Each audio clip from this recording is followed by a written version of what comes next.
এরকম ভার্জিনিটির ব্যাপারটা ইস্যু হয় তাহলে সে হাজবেন্ড ওয়াইফ আগে থেকে পরস্পর বলে নিবে তার আগে কোনো রিলেশন ছিল কিনা। আমি তো এই জাতীয় কথা কখনো শুনিনি, এই প্রথম মনে হয় আপনার মুখে। আপনি অনেক কিছুই শুন না, আপনি সাবরিনা আপু কিন্তু চিনেন নাই।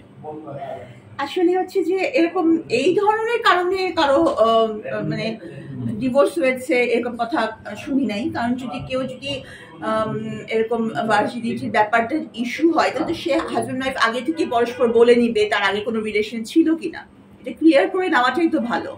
এটা পরে গিয়ে আবিষ্কার হওয়ার চাইতে এটাই তো ভালো। আর এটা আবিষ্কার করার পদ্ধতি কি, মানে এটা তো এই জিনিসটাকে আমি খুব একটা এই সম্পর্কে আমি বলতেও পারবো না, আমি বলা উচিত বলেও মনে করি না।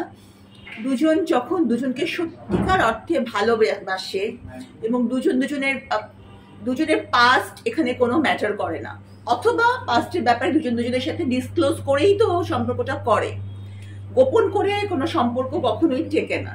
তো আমার মনে হয় যে যদি কোনো কারো ইতিপূর্বে কারোর সাথে রিলেশন থাকেও, সেটা mental as well as physical both can happen, তো সেটা যদি হয়ে থাকে তাহলে সেটা বিয়ের আগেই তার পার্টনারকে অবশ্যই বলা উচিত। আর আজকাল সবাই স্মার্ট, সবাই জিনিসটাকে সিম্প্যাথি আর এমপ্যাথি নিয়ে দেখবে, সে যদি সত্যিকার অর্থে তাকে ভালোবাসে।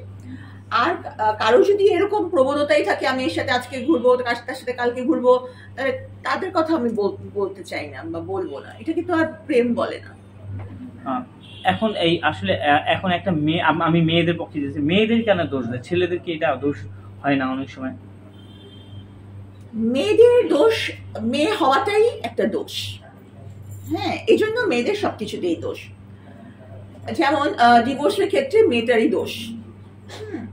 তারপর হচ্ছে যে তারপর কেউ যখন কোনো মেয়ে যদি কোনো একটা মামলায়, আমি মামলার কথাই বলবো, আমি এটা ভালো বুঝি, তো মামলায় সম্পৃক্ত হয় তখন মেয়েটারই দোষ।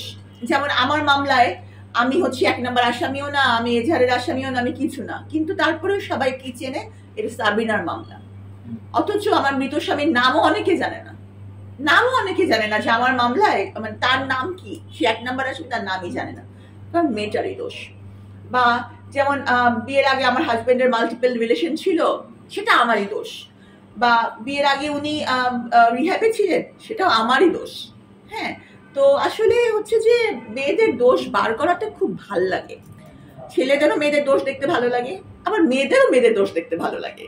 সমস্যাটা হচ্ছে এখানেই। তো যতদিন না আমরা নিজেরা এই থেকে বের হয়ে না আসতে পারবো, যেমন রিসেন্টলি আপনার একটা খুব পাশবিক ঘটনা, মানে নারকীয় ঘটনা আমি বলবো, পাশবিক বলাটা ঠিক হবে না, মৌমিতার গ্যাংরেপ, একজন চিকিৎসক মেয়ের গ্যাংরেপ সম্পর্কে আপনারা সবাই শুনেছেন। তো তো সবচেয়ে অবাক করা বিষয়, অনেকেই অবাক হয়েছেন যে তার হাত চেপে ধরেছিল, কর্মস্থলে ঘটনাটা ঘটেছে, এবং তার হাত চেপে ধরেছিল তারই এক নারী কলিগ। কিন্তু অবাক হওয়ার কিছু নাই, কারণ নারীরা যে নারীদের শত্রু হতে পারে বা এরকম ভয়ঙ্কর ঘটনা মানে দোষর হতে পারে, সেটা আমি বুঝেছি যখন আমি মামলা খেয়েছি। কারণ তখনও আমার কিছু নারী কলিগ আমার সম্পর্কে উল্টাপাল্টা কথা বলেছে। তো যতদিন না পর্যন্ত মেয়েরা মেয়েদের সম্পর্কে একটা ভালো গুড ফিলিংস না আসবে, বা একটা ভ্রাতৃত্ব বোধ বা সৌহার্দ্য না হবে, পরস্পরকে দোষারোপ দেওয়া প্রবণতা মানে কমবে, ততদিন পর্যন্ত মেয়েদেরকে সবাই এভাবেই চাপতে থাকবে। হ্যাঁ, আপনি কি মনে করেন সমাজে সবচেয়ে বেশি নারীরা নির্যাতিত বা পুরুষরা, কাকে মনে করছেন আপনি? অবশ্যই নারীরাই নির্যাতিত, নারীরা যুগে যুগে নির্যাতিত।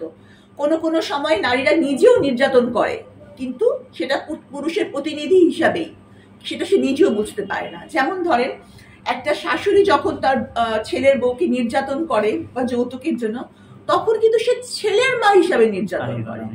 হ্যাঁ, তো ওই নির্যাতনটা ওই ছেলের কারণে।